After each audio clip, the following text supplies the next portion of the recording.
नमस्कार, मैं हूं श्रीकांत प्रजापति और आप मेरे साथ देख रहे हैं बीसीसी न्यूज। आइए खबरों में नजर डालते हैं। सुर्खियों पर एक नजर।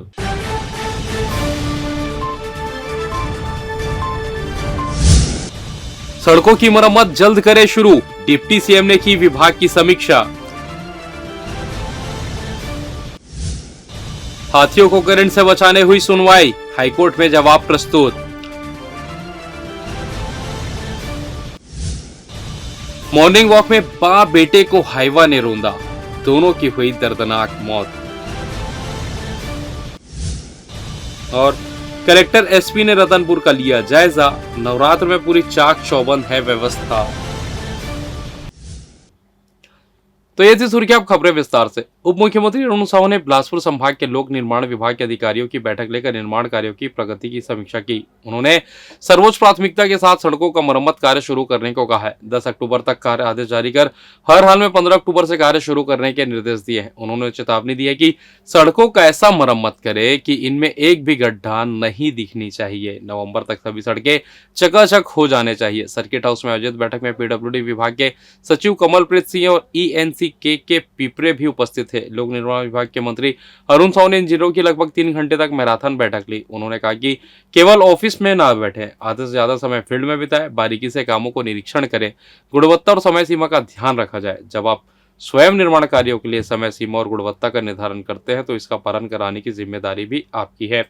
किसी भी प्रोजेक्ट के ड्राइंग शीट पर आपको होना चाहिए, कोई ठेकेदार अथवा अन्य कोई और नहीं। उन्होंने जोर देकर कहा कि काम में किसी तरह की ढिलाई बर्दाश्त नहीं की जाएगी। ऐसे लोगों को हम केवल निलंबन अथवा ट्रांसफर नहीं करेंगे, बल्कि सीधे अनिवार्य सेवानिवृत्ति दे दी जाएगी। आप स्वयं अपने कामों की समीक्षा करें। मंत्री श्री साहू ने अधिकारियों को समय के साथ आधुनिक तकनीक का इस्तेमाल करने के निर्देश दिए। विभाग में कामकाज का तरीका पूरी तरह बदल गया है। 20 साल पहले जैसे पीडब्ल्यूडी के काम अब नहीं होंगे।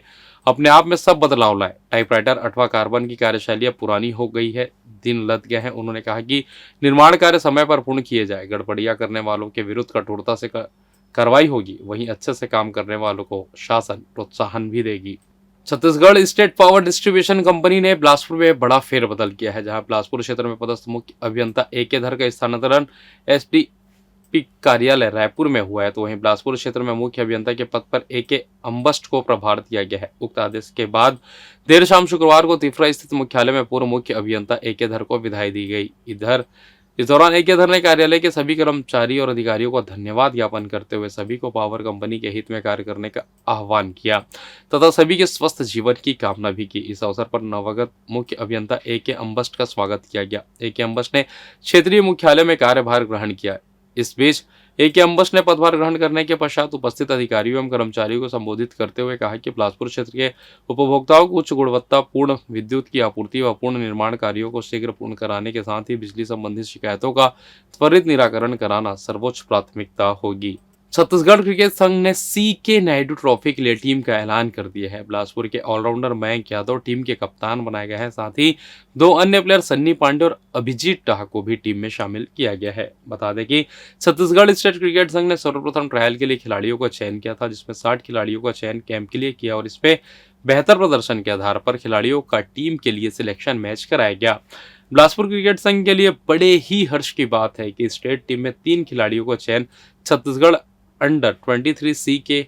नायडू ट्रॉफी में चयन किया गया, जिसमें से बिलासपुर के मयंक यादव को छत्तीसगढ़ टीम का कप्तान नियुक्त किया गया है, तो वहीं सन्नी पांडे और अभिजीत टाह का चयन भी किया गया है। इधर करंट की वजह से हाथियों की मौत को लेकर लगाई गई जनहित याचिका पर वन विभाग ने हाईकोर्ट में शपथ पत्र दिया है।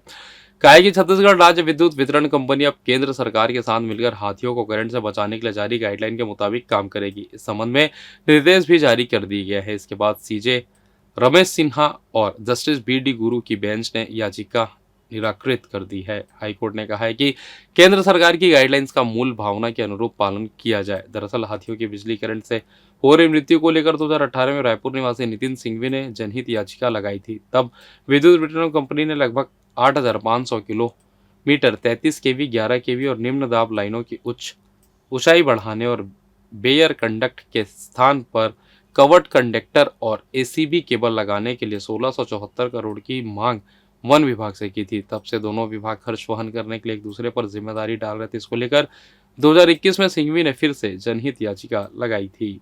सिम्स यानी छत्तीसगढ़ आयुर्विज्ञान संस्थान में अब हिंदी में भी एमबीबीएस की पढ़ाई होगी। यह पढ़ाई शिक्षा सत्र 2024-25 से शुरू हो रही है। मुख्यमंत्री विष्णुदेव साय ने हिंदी दिवस पर इसकी घोषणा की है। इसी के बाद स्वास्थ्य मंत्री श्याम बिहारी जायसवाल ने हिंदी में पढ़ाई शुरू करवाने के निर्देश दिए हैं। इसके लिए सिम्स में इसकी तैयारी शुरू कर दी गई है। आपको बता दें कि स्वास्थ्य मंत्री जायसवाल ने सिम्स को हिंदी की पुस्तकें खरीदने के लिए 5 लाख रुपए दिए हैं। इसके तहत एमबीबीएस पाठ्यक्रम की पुस्तकें खरीदने की कवायद भी शुरू कर दी गई है। संभवतः शिक्षा सत्र अक्टूबर दूसरे सप्ताह से शुरू हो जाएगा। इससे पहले किताबें खरीदनी होगी। इसके साथ ही छत्तीसगढ़ हिंदी में एमबीबीएस की पढ़ाई कराने वाला राज्य बन जाएगा। हालांकि छात्र छात्रा इस बात को लेकर स्वतंत्र रहेंगे कि उन्हें किस भाषा में मेडिकल की पढ़ाई करनी है और परीक्षा देना है। इसमें छात्र हिंदी अंग्रेजी में पढ़ाई कर सकेंगे। और फिलहाल है वक्त चला छोटा सा ब्रेक का। मिलता है ब्रेक के बाद, कहीं जाइएगा नहीं। पिछले 17 वर्षों से रियल एस्टेट के क्षेत्र में दे रहे हैं अपनी सेवाएं और लगातार शहर की जनता को एक नई लिविंग लाइफस्टाइल। अपने कार्यों एवं सेवाओं के माध्यम से लाखों लोगों की उम्मीदों को दिया है आकार। इसलिए जिले में ही नहीं पूरे प्रदेश में इनकी पहचान है बरकरार। आपके सपनों के घर को हकीकत में बदल कर है दिखाना। इसलिए आपके लिए लेकर आए हैं भाटी आशिया।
और ब्रेक के बाद आप सभी का स्वागत है। ये बढ़ते अगली खबर की ओर। जिले के मस्तूरी थाना क्षेत्र में शनिवार सुबह एक सड़क हादसे में मां बेटे की ये दर्दनाक मौत हो गई। वहीं आक्रोशित ग्रामीणों ने सड़क पर शव रखकर चक्का जाम कर दिया। मिली जानकारी के मुताबिक मस्तूरी थाना क्षेत्र के ग्राम गतौरा में रहने वाली गायत्री बंजारे अपने 7 वर्षीय बेटे पारस बंजारे के साथ सुबह मॉर्निंग वॉक पर निकली थी। तभी सुबह 6 बजे के आसपास गांव के मरघट के पास पहुंचे थे कि एनटीपीसी सीपत के ग्राम रलिया से राखर रोड कर बिलासपुर की ओर आ रही हाईवा ने उन्हें अपनी चपेट में ले ली, जिससे मां बेटे की मौके पर ही दर्दनाक मौत हो गई। वहीं हाईवा चालक हाईवा को मौके पर छोड़कर फरार हो गया, जिसकी तलाश पुलिस कर रही। इस घटना के बाद आक्रोशित ग्रामीणों ने अपनी मांगों को लेकर शव को सड़क पर रख चक्का जाम कर दिया, जिसकी सूचना के बाद बिलासपुर एडिशनल एसपी अर्चना झा समेत पुलिस के आला अधिकारी मौके पर पहुंच ग्रामीणों को समझाइश देकर चक्का जाम समाप्त कराया।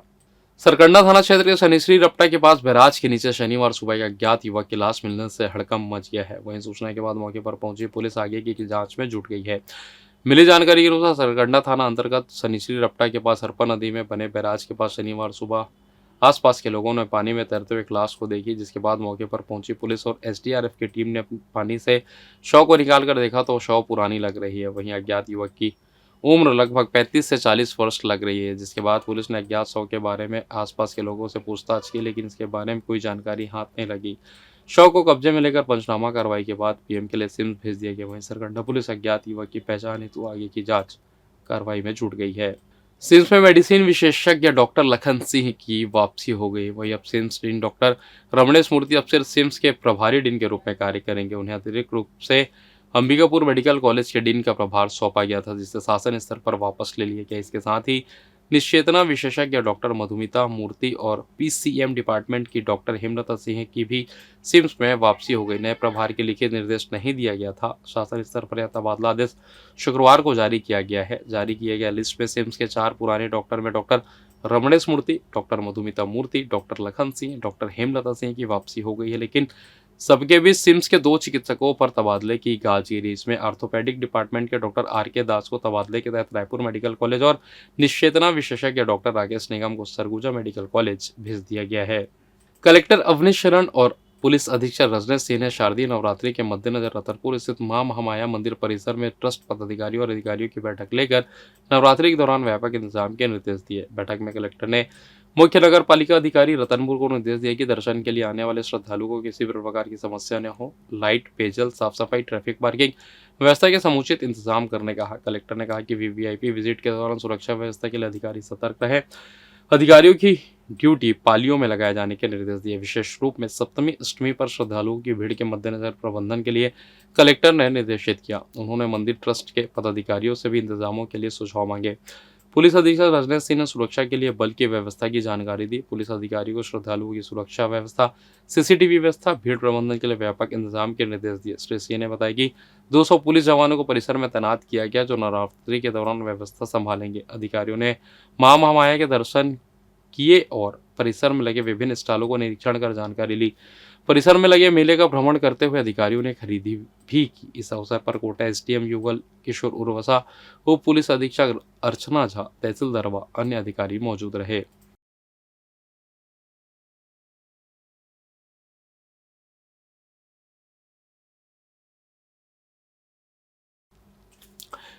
बिलासपुर में एक बार फिर से बारिश होने की संभावना है। मौसम विभाग ने निम्न दाब की सक्रियता के प्रभाव से 7 अक्टूबर से बारिश होने का अनुमान लगाया। इधर शुक्रवार को शहर में खंड वर्षा हुई, जिससे गर्मी और उमस से थोड़ी राहत जरूर मिली, लेकिन तापमान पर कोई खासा असर नहीं पड़ा। दोपहर में अधिकतम तापमान 34 डिग्री सेल्सियस के पार पहुंच गया। शुक्रवार की शाम को जिले में कहीं हल्की तो कहीं मध्यम बारिश हुई। इस दौरान शहर के कई इलाकों में झमाझम बारिश की स्थिति बन गई। शाम को भी आसमान में काली घटाएं छाई रही और रिमझिम बारिश हुई। कई जगह शहर में लगभग आधे घंटे तक झमाझम पानी गिरा, लेकिन ग्रामीण अंचल में कोई खास बारिश नहीं हुई।